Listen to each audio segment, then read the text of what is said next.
زما کشرانو مشرانو تاسو ته پته ده چې د رمضان المبارک مهینه را او دا د برکتونو او د رحمتونو میاشت ده او یو مؤمن لا یو مسلمان لا دا پکار دی چې دینه څومره فایدې حاصلې کړي نو هغه کمې دي دې کوشش وکړي چې ډېر زیات د دینه فایدې حاصلې کړي ځکه چې دا د برکتونو میاشت ده او په حدیث کې راځي نبی علیه السلام فرمایي چې فتحت ابواب السماء د هغه میاشت چې په دې کې د رحمت دروازې کولو شي په دې کې نبی علیه السلام دا یو روایت و چې په رمضان کې به هغوی خاص اهتمام کو د دې کې د فایدو اغشتو دپاره چې کله د میاشت تصور راشي د ټولو نه پیله نو که تاسو خیال کړئ چې کله د روجې د مهینې ذکر وشي نو زمونږ په ذهنونو کې اکثر د روجې ماتې طرف ته سوچ کوو مونږ یا نو د سحرې متعلق مونږ دې باره کې پریشانه کیږو یا د شاپینګ متعلق نو دا ټول په خپل دغه کې ښه څیزونه دي بد څیزونه نه دي خو الله تعالی زمونږ سوچ د دې میاشت طرف داسې سوچ مونږ لره پیدا کوي الله تعالی چې کله تاسو د دې میاشت باره کې سوچ کوئ نو ستاسو ټولو نه پهله طور چې ستاسو په دماغ کې راځي په دې میاشت کې نو هغه دا راځي چې الله پاک وایي انزل فیه القرآن چې دا هغه میاشت ده چې په دې کې قرآن مجید نازل شوی دی یعنی او دلته تاسو وګورئ الله پاک د مجهول صیغه استعماله کړې دی نه دی ویلي چې دا هغه میاشت ده چې په دې کې ما قرآن مجید نازل کړی دی بلکې دا وایي چې دې کې قرآن مجید نازل کړی شوی دی نو دی ځکه ویلي دي که تاسو غور وکړئ نو قرآن مجید کې دا اسلوب استعمال شوی دی چې کله یو څیز ډېر زیات اهم وي نو چې کوم فاعل دی هغه ته ختم کړي شي او چې کوم مفعول دی په هغې باندې زور ورکړي شي په ساده پښتو کې مطلب دا دی چې کله موږ دا خبره کوو په پښتو کې موږ دا خبره ویلي کېږي نو دا خبره څوک کوي دا اهمه نه ده بلکې دا خبره ویلي کېږي دا خبره ضروري ده په دې باندې غور وکړه نو الله پاک خپل ذکر نه دی کړی چې ما دا قرآن مجید نازل کړی گو چې الله پاک نازل کړی دی خو دلته فوکس الله پاک زمونږ دا مطالبه کوي چې تاسو غور او فکر په څه باندې وکړئ په دې میاشت باندې وکړئ چې دا هغه میاشت چې په دې کې قرآن مجید نازل شوی دی یعنی دا میاشت د څه میاشت ده دا د قرآن میاشت ده دې قرآن باندې د غور او فکر میاشت ده او محققین دا خبره کوي چې الله پاک خپل ذکر ځکه نه دی کړی چې کله تاسو قرآن مجید اولولئ قرآن مجید تاسو کله اولولئ نو په خپله به ته پته ولګي چې د دې کلام نازل کولو والا څوک دی الله پاک یعنې دې کلام په ذریعه به ته خپل خالق او مالک او رب وپېژنې نو په دې کې قرآن مجید نازل شوی دی نو ستاسو توجه مرکز به څه وي قرآن مجید به وي بله خبره دا ده هدل للناس او دا قرآن مجید دا هدایت دی د خلکو دپاره تاسو که غور وکړئ اوسه پورې لا د رجوع خبرې نه دی کړې تاسو روجي ونیسئ دا لا نه دی ویلي لا خبره شروع ده چې دا هدایت دی د خلکو دپاره یعنی په دې میاشت کې به مونږ غور او فکر کوو په قرآن مجید به تدبر کوو تفکر به کوو په دې باندې به چې کوم غور او فکر کوو او بله خبره دا ده چې هدل للناس دا هدایت دی دپاره د خلکو یعنی مونږ به دې کې سیلف اکاونټیبلیټي څه ته ویلی شي یعنې خپل احتساب به کوو چې مونږ څه اقدامات کړي چې دا قرآن مجید خلکو ته ورسو په مونږ کې څومره خلک دی هدل للناس دی دا مونږ کې څومره خلک دی چې هغوی له قرآن مجید ورځي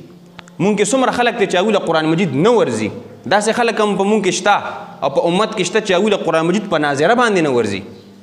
په ترجمه باندې نه ورځي غور او فکر پې نه کوي نو دا هغه میاشت چې په دې کې به ته اهتمام کوي او هذا بلاغ للناس دا قرآن مجید ته دې بلاغت کول دي نور خلکو ته رسول دي دا زمونږ او ستاسو ډیوټي ده یعنی تاسو که غور کې د روجې د نیو خبره وروستو راغلې دا ټوله نه پهله توجه په قرآن مجید باندې راځي په قرآن مجید باندې غور او فکر قرآن مجید زده کول او په دې میاشت کې مونږ او تاسو د شپې د ورځې مونږ د غور او فکر وکړو چې مونږ قرآن زده کولو له مونږ څومره وخت ورکړی دی او مونږ په خپله څومره زده کړی دی او نورو ته رسولو دپاره ځکه چې هدل للناس دی دا ټولې دنیا لپاره دا هدایت دی دا قرآن مجید مخکې الله تعالی فرمایي وبینات من الهدى او دا واضح دلایل دي د هدایت نه دی کې واضح دلایل دي دا به ته خلکو ته رسې والفرقان یعنې ته چې کله قرآن مجید کله ته خلکو ته پیش کې تاره دا ثبوت هم هغوی اخیستی شي چې ستا د دعوې څه دلیل دی نو الله پاک د هغې جواب کوي چې وبینات من الهدى دې قرآن مجید کې دا صلاحیت موجود دی چې دا خپله دعوه ثابته کړي دا یو حق کتاب دی یعنې چا سره د بحث کولو ضرورت نشته دا قرآن مجید وله ورکوي دا اولوله دې کې ټولې مسایل دې کې دا صلاحیت شته چې دا خپل ځان خپل حق ثابت کړي دې قرآن مجید کې دا صلاحیت پروت دی والفرقان او چې کله دا خبره څرګنده شي چې دا واضح کتاب دی صفا کتاب دی دا ملاوت نه پاک کتاب دی نو والفرقان دې به دې خبره باندې پوه شي چې دا د حق او د باطل په منځ کې دا فرق کوونکی کتاب دی، یعنی په خالق او په مخلوق کې فرق کوونکی کتاب چې کوم دی نو هغه قرآن مجید دی. ته په توحید باندې پوه شي. یعنی تاسو ته بعضې خلک دا خبر هم کوي چې څوک سوي په کم طرف باندې لار شو، فیصله مونږ په کم کتاب باندې وکړو، چا پسې روان شو. نو الله تعالی وایي والفرقان، قرآن مجید فرق کوونکی دی. چې کومه خبره قرآن مجید وکړله هغه حق ته، او چې کم مولا کم عالم هغه خبره کوي چې هغه د قرآن خبره وي نو هغه پسې ورتګ پکار دی. تاسو که غور کې نو دا آیاتونه مونږ هر کال دا لولو. پوهان دا خبره کوي چې مسلمانان د دې نه خبر دي چې دا هغه میاشت چې په دې کې قرآن مجید نازل شوی دی. دې نه تاسو ټول خبر یې، تاسو ټول د دې نه خبر یې چې دا قرآن چې کوم دی نو دا هدایت دی. تاسو ټول د دې نه خبر یې چې تاسو دا کتاب چې کوم دی دا بینات من الهدى دی او دا فرقان دی. تاسو ټول د دې نه خبر یې، امت مسلمه ټول د دې نه خبر ده. سوال دا پیدا کیږي چې بار بار دا آیاتونه هر کال مونږ لولو، ولې لولو؟ نو محققین دې جواب کوي چې هر میاشت کې دا آیاتونه به ته داسې لولې، یعنی قرآن مجید ته به داسې غور او فکر په دې رمضان کې کې گویا چې ستا پیله ځل دی. یعنی یو غیر مسلمه چې کله مسلمان شي د چا په دعوت باندې، د هغه په ذهن کې او د هغه په زړه کې یو جستجو وي چې په دې قرآن کې به یې څه لیکلي وي. ځکه چې مسلمان خو هغه شو، هغه کې دننه یو تړپ وي، یو جستجو وي پکې چې په دې قرآن مجید کې څه لیکلي دي. دا به زه کله کولاوم. نو الله پاک چې تاسو ری انټروډیوس شي په دې میاشت کې، تاسو داسې محسوس کړئ چې بالکل پیله ځل دی او مونږ په دې باندې چې کوم دی نو غور او فکر، یعنې ته په دې میاشت کې به غور او فکر کوې چې تا بالکل چته نه کړې. ته به دا قرآن مجید په تجوید سره په دې میاشت کې زده کولو کوشش کوې چې تا چرې بل ځل تا چته نه کړې. غور او فکر به کوې چې دا په نورو میاشتو کې غور او فکر نه کړې. یعنې دا د قرآن مجید مهینه را، په قرآن مجید کې د غور او فکر تدبر مهینه را. نو ته به خپل ایمان ریفریش کې، یعنی مسلمانان غیر مسلم خو به هم پې کوي، خو مسلمانان به په دې میاشت کې داسې اهتمام کوي چې گویا چې په پیله ځل دی دا لولي. نو ځکه الله پاک دا خبرې بار بار په دې کتاب کې کړي دي. فمن شهد منکم الشهر فلیصمه. الله پاک دلته موږ یو عزت را کوي چې څوک په دې کې وټنس شي، مطلب دا چې دې مهینه کې حاضر کړی شو، موجود وي، دا مهینه عمومي، نو هغه له پکار دي چې هغه څوک یې فلیصمه، هغه دې روژه ونیسي. مخکې الله پاک یو رعایت کوي ځکه چې انسانان ټول یو شانتي نه په بدن په لحاظ سره، د حالاتو په لحاظ سره. الله تعالی وی ومن کان مریضا او علی سفر فعدة من ایام اخر. تاسو کې څوک مریض وي،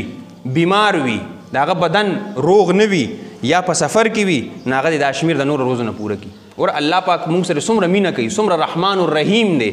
چې انسان کمزور وي، اکثر په سفر کې وي، چې هغه دا نشي نیوي، نو هغه دا کاونټ او دا شمیر هغه د نورو روزو نه هغه پوره کړي. الله تعالی مخکې فرمایي یرید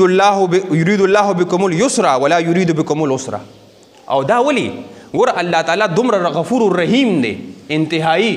غفور الرحیم دی چې تاسو باندې اسانتیا راولي. الله پاک سوی تاسو باندې اسانتیا غواړم. دا روزه د میاشت تاسو په ذهن کې دا تصور مه راولئ چې داسې په مصیبت اوښتي. بعضې خلک داسې وي په پاکستان کې مسلمانان دا خبره کوي، یاره وي داسې په مصیبت اوښتي، اوس په روژې نیسو خبرې کې دین نه بیزاره شي. ده نو تاسو دا خبره د یاد وي چې الله تعالی په تاسو باندې اسانتیا غواړي، او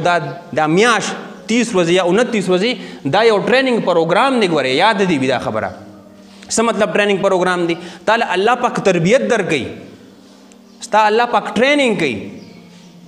چې ته تاکې ولعلکم تتقون، چې په تا کې تقوا پیدا شي.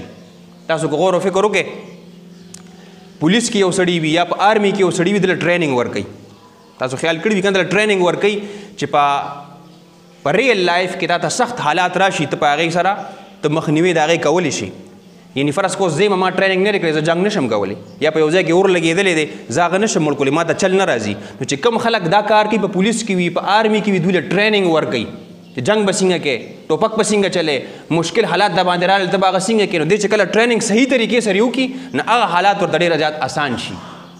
نو تاسو ته خو په ظاهره ډېر ګران ښکاري چې تاسو ظلم پې کوي. دا ګوره کله په دیوالونو ټوپونه وي، کله په کندونو ټوپونه وي، موږ ته په ظاهر دا ډېر یو غټ دغه ښکاري، خو په هغې کې ډېر غټ حکمت پروت دی. د هغه ټرینر نظر په هغه مستقبل باندې وي، د هغه ټرینر نظر په هغه مستقبل باندې وي چې دا پولیس والا، دا آرمی والا به هغه سختو حالاتو ته مخامخ کېږي، نو چې هغې ته دی مخامخ شي چې دی ذات ټریننګ په صحیح طریقې سره کولی شي. نو مونږه چونکې زمونږ جنګ په دې دنیا کې مونږ رالیږلی شوي څه لپاره؟ د الله تعالی د عبادت دپاره،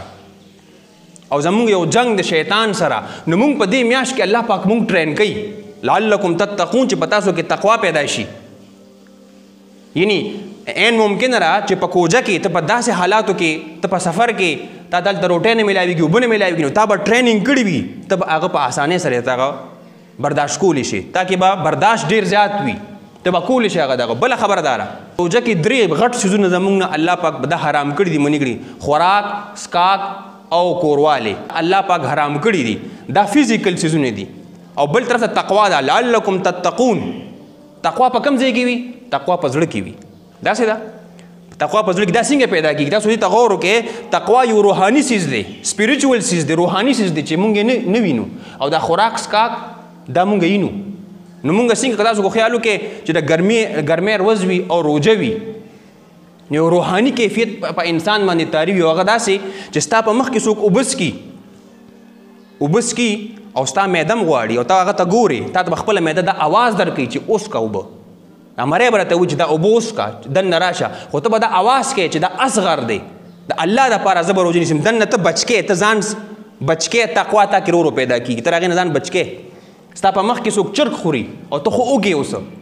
او ستا معده م دا غواړي چې لږ شان ته وخورې خو ستا دننه یو آواز تا ته راشي چې اصغر الله اکبر الله پاک ډېر لوی دی الله را خاطره به زه چې کوم دی دا نه رغه چې هر ځای ته دوی لاړ شي او که دوی روژه وي دوی که اوبو ته مخامخ ږدي نو دوی هغه نسکي که خوراک څښاک ورته بل څیز داسې ږدي نو هغه دوی نه خوري ولې نه خوري دغه تقوا تا کې ورو پیدا کېږي ورو تا کې پیدا کېږي دې مثال تاسو که غور وکړئ په عامه ژبه کې تاسو کله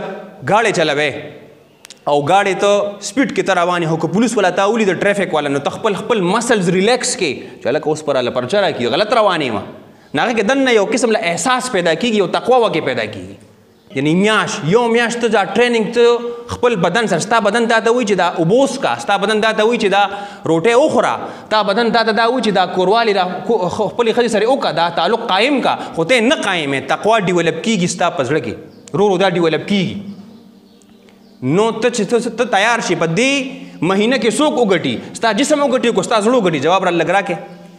زړه وګټي که نه تقوا وګټي ستا زړه وګټي یعنې زړه ته دغه بدن ته وایي چې نه خوراک سکاک به نه کومه تقوا بلډ کېږي دننه ورو نو د دې نه پس چې ته کله رمضان ختم شي ته خو تیار شوې ستا ټریننګ وشو نو ته چې کله اوس کوجه شوه نو ته بالکل اوس تیار شوې ته چې کوم جنګ کولی چې چا سره شیطان سره جنګ کولی چې لاړ شه او هغه سره اوس جهاد وکړه یعنې 11 میاشتې ته به اوس هغه سره جهاد کې ته کامیاب شو ټریننګ تا پاس کړه مخکې الله تعالی فرمایي ولتکملوا العدة او ته دا شمیر پوره کې دا شمیر ته پوره کې او د عربی داسې یو ښکلی لفظ الله پاک استعمال کړی ولتکمل العدة چې دا ډېر ښکلې طریقې سره ته پوره کې ته کې ته لکه څنګه چې کو خیال تاسو کړي وي یو تصویر وي یو تصویر ته صرف پنسل باندې ته جوړ کې نو دا تصویر جوړول دي خو بل کس راشي او هغې کې پنسل راوالي رنګونه ولا ورکړي مختلف رنګونه ولا ورکړي که نه نو دې ته اکمال ویلی شي اتمام بیل شي د اکمال بیل شي اکمال دا چې مختلف پوره اهتمام تو کې او مکمل خوبصورتۍ سره صرف د خوراک سکاک نه دغه کول نه دي دا ټریننګ ښکلی وکړي لکه هغه پولیس یا هغه آرمي والا چې ټریننګ صحیح طریقې سره وکړي نو هغه به یو ښه افسر جوړی شي مخکې هغه یو ښه جنګ تاله کولی شي ولتکبروا الله علی ما هداکم او د الله تعالی تکبیر بیان کې علی ما هداکم څنګه تاسو ته ښولی دی تاسو په رمضان کې تاسو ته ما مثال پیش کړ تاسو ته مطلب سیدونه لمخې راځي ته دا اصغر دی او اکبر الله اکبر ناره یعنې ستا بدن دا د الله اکبر یو مجسمه ته جوړه شي تاسو خو دلته راغلي تاسو ګوره نن ډوډۍ نه ده خوړلې تاسو راغلي ډوډۍ تاسو نه ده خوړلې که نه ولې هم نه ده خوړلې ځکه چې تاسو دا ثابته کړله چې الله اکبر ولتکبروا الله علی ما هداکم تاسو د الله تعالی تکبیر بیان کړ تاسو اوبه نه دي څښلې نن ورځ کې چا هم نه دي څښلې ولې ځکه چې تاسو دا تسلیمه کړله چې الله اکبر دا یو ښکلی احساس په تا کې پیدا شو نو الله پاک وایي چې دا کاونټ ته پوره کې مخکې الله تعالی فرمایي ولعلکم تشکرون او هایي کې چې تاسو شکرګزار بندی جوړ شئ شکر تاسو دغه کې یاد دې وي دا خبر دې یاد وي چې شکر ایستل یا الحمدلله ویل صرف په خولې باندې د ویلو الفاظ نه چې ته په خولې باندې الحمدلله ووایې او تا حق ادا کړ نه خپل عمل سره دننه دا د زړه یو احساس دی یو جذبه ده چې ته دننه چې کوم دی نو مطمئن یې او ته دا کې دا احساس وي چې الله تعالی شکریا ادا کې پوهان او محققین دا خبره کوي چې د څه خبرې ته شکر وباسي دلته نمبر 1 دا خبره ده چې دا قرآن مجید الله پاک په دې میاشت کې نازل کړی دی په دې رمضان کې نازل کړی نو ته څه چلو کې ته شکریا ادا کې د الله تعالی دویمه خبره ده چې تا را شمیر پوره کړه تا یو مهینه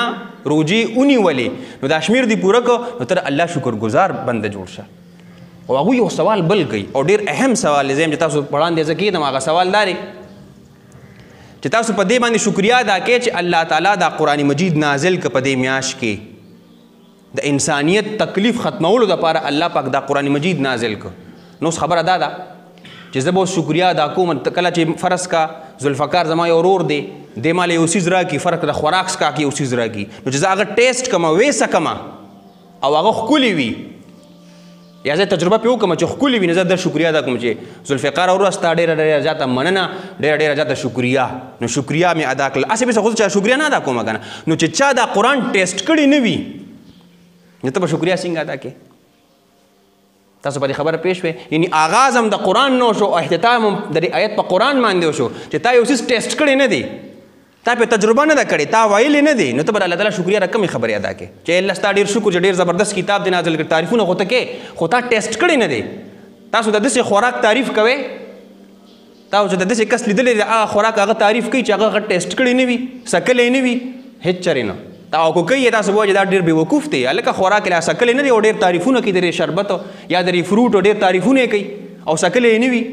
نو دغه رنګه لعلکم تشکرون چې تاسو شکر ادا کړئ د قرآن مجید د نزول په دې میاشت کې شوی دی نو تاسو په دې باندې پوه او تاسو دا ټیسټ کړي وي نو ته به شکریا ادا کړئ که نه نو قرآن مجید دا مهینه را بله خبره دا ده نبي علیه السلام احادیث هم دې باندې ګواه دي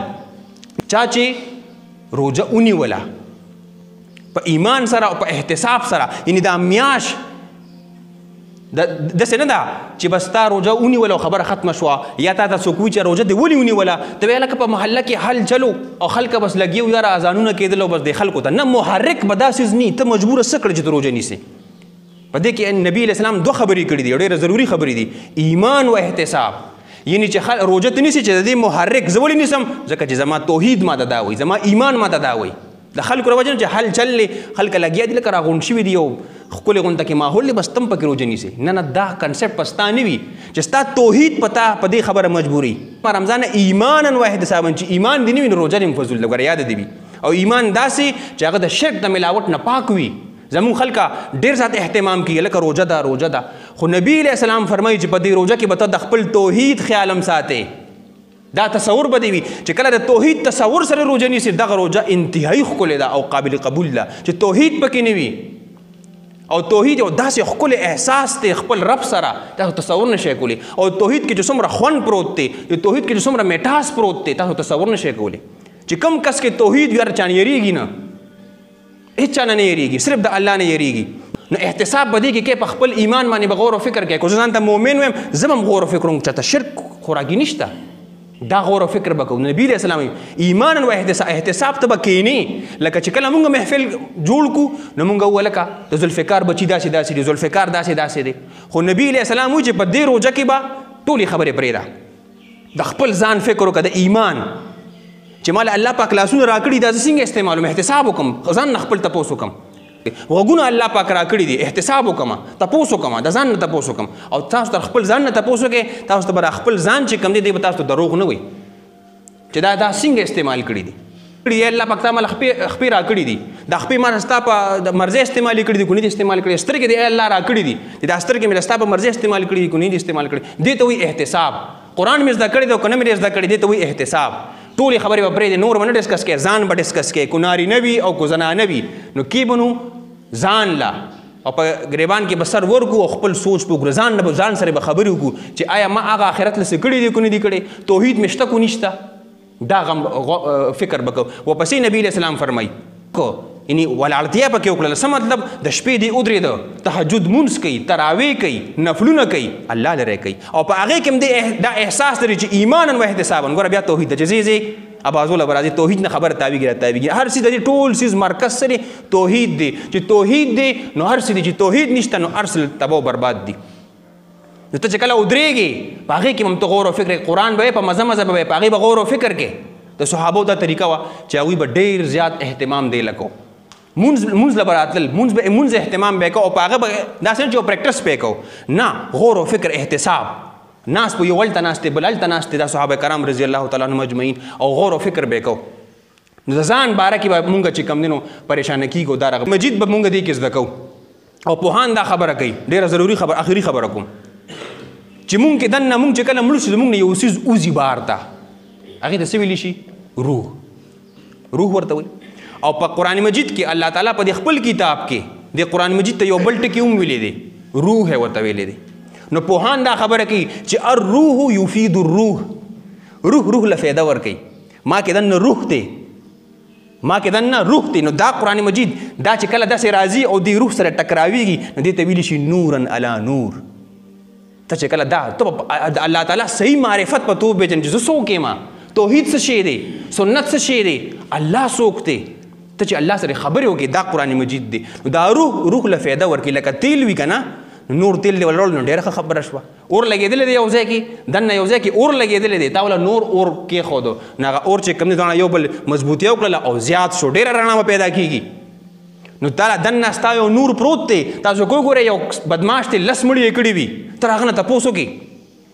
چې کاکا یا ماما زه ستا زوی له دا تماچه ورکوم او تا خو 10 مړي کړي چې ستا رازوی یم یو 15 مړي وکړي. دی به تا ته وکړي او تپوس ته وکړي چې دله زه تماچه ورکړم او که ور نه کړم، سم خیاله به وایي چې نه مې ورکوي. دا ته چې ووایي دننه د یو رڼا پرته را کو دی ډېر ګناهونو کې څوک پروت دی. دلته کوګناس خلک سره زما مونږ ډېر ګناهګار وو. نو که چا ډېره ګناه هم کړي نو دی به مایوسه کېږي نه، د الله د رحمت به مایوسه کېږي نه. نو دې کې دننه یو رڼا پرته را ده ته وایي چې دا کار تا غلط وکړو. او دا انسان د الله په نسبت باندې ډېر عظیم انسان وي. یو هغه ګناهګار وي چې پې فخر کوي، یو هغه وي چې وایي دننه ځان ته وایي چې لکه ګناه رانه وشوه، دی پې دننه خفه وي، دننه یې لږه هغه ډیوه بلیږي. نو چې بیا را قرآن راشي ورله نور الانا نور شي، نو روح له فایده ورکړي. نو موږ به کوشش کوو چې په دې میاشت کې خپل احتساب وکړو او قرآن مجید ته توجه ورکړو. دا کار به کوو که نه به کوو؟ الله تعالی دې په دې آیتونو باندې مال او تاسو ته د عمل کولو توفیق راکړي. سبحان ربک رب العزة عما یصفون وسلام علی المرسلین والحمد لله رب العالمین.